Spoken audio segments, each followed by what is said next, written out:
saya banyak belajar bahwa di Inggris tuh ternyata polisi tuh segitu apa ya, dari sisi kemanusiaannya mereka tuh nggak mau yang apa namanya mendorong kayak misalnya didorong paksa ke mobil itu ternyata buat mereka itu sesuatu yang enggak.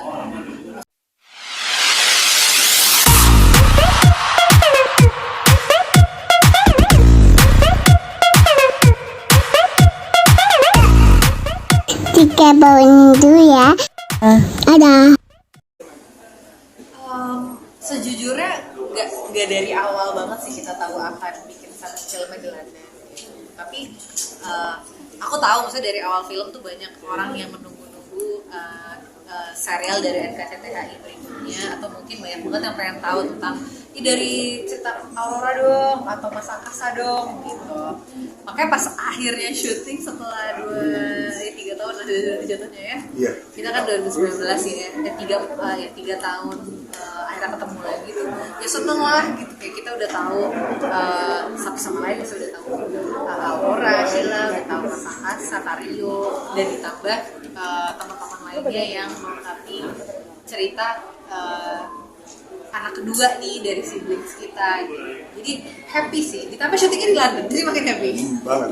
Kalau dari saya sendiri sebenarnya saya udah mengetahui karena saya udah sempet syuting yang tadi Angga bilang. Jadi yang ketiganya kalau secara timeline film yang mana ceritanya Angkasa sama ayahnya, tapi memang tayangnya ini dulu dan yang itu belum tahu tayangnya di mana. Judulnya pun juga belum boleh dikasih tahu kayaknya. Jadi Angga udah sempet bilang bahwa nanti kita akan syuting tentang Aurora ya, Aurora dengan dunianya setelah di NKCTHI. Ya saya langsung pikir ya pasti di London lah ya, karena kan dia di ending NKCTHI dia berangkat ke London untuk kuliah. Karya waktu adegan menonjok siapa James itu spontan apa emang udah diatur? Ada memang di skenario ada, tapi kemudian koreografi di lapangan aja gitu kayak. Dan cuman apa ya, itu kan kayak simbolik aja gitu ya, maksudnya menunjukkan bahwa seorang anak yang protektif sama adiknya. Dan gak lama syutingnya yang nggak tahu deh, ada yang di tangkap polisinya ada nggak sih? Ada. ya. Kita berdua belum nonton kebetulan, jadi kita juga belum nonton, jadi kita nggak tahu. Yang saya banyak belajar bahwa di Inggris tuh ternyata polisi tuh segitu apa ya, dari sisi kemanusiaannya mereka tuh nggak mau yang apa namanya mendorong kayak misalnya didorong paksa ke mobil itu ternyata buat mereka itu sesuatu yang enggak, maksudnya gak lazim gitu loh di berlaku mereka. keras ke masyarakat tuh enggak, karena dia bisa dituntut balik meskipun orang itu salah gitu. Jadi tetap menjaga apa ya, menjaga sisi kemanusiaannya gitu. Gini ya di negara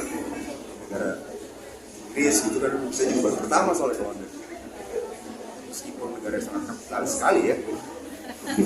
Habis ya. Habis uang saya. Kamanda di sini kan awal mengembangkan karakter proses pendewasaan dari Kamanda sendiri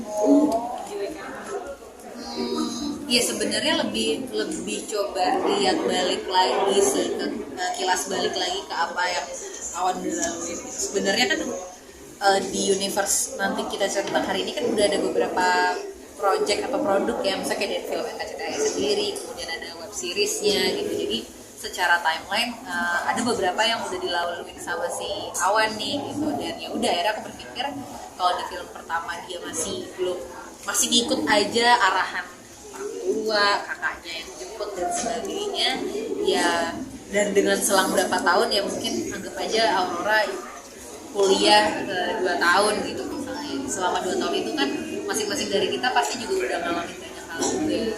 Jadi ya aku pikir Awan seharusnya sudah punya pemahaman sendiri tentang berbagai hal gitu, punya perspektif sendiri yang bikin dia akhirnya dia mau nggak mau dia juga lebih pede juga kali untuk ngeluarin pendapatnya dia gitu. Dan dia udah lebih berani nge-confront kakaknya, tapi di saat yang sama dia yang lebih mencoba cepet mengerti juga gitu sebenarnya nih orang perspektifnya apa sih.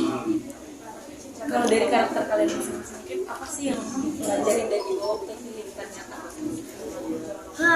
Dari Awan ya, kalau aku pribadi dari Awan sih menurutku Awan cukup berbesar hati bisa menerima keputusan seperti ini. Yang aku aja tuh, aku bayangkan kalau misalnya adikku tiba-tiba somehow memutuskan untuk tinggal di luar negeri dan ya udah, if that's my home gitu, apakah aku akan selegowo dan sebesar hati Awan, aku juga nggak tahu gitu. Cuman itu sesuatu yang akhirnya jadi bahan pertimbanganku bahwa oh mungkin ya gitu dalam keluarga akan ada orang yang punya pilihan yang berbeda dan memang harus terbuka dan harus siap dengan itu.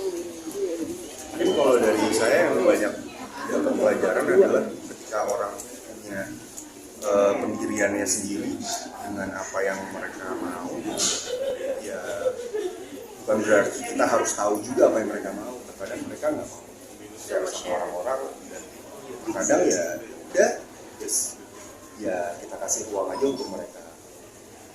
Kadang kan kita pengen tahu karena Alasannya ego apa kita. sih? Alasannya apa sih? Apalagi kalau kayak keluarga gitu ya, tambah misalkan saya kakak paling tua gitu.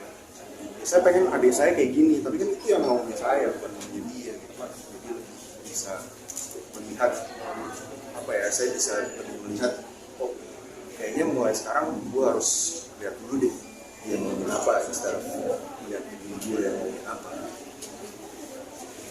Oke. Terima kasih ya.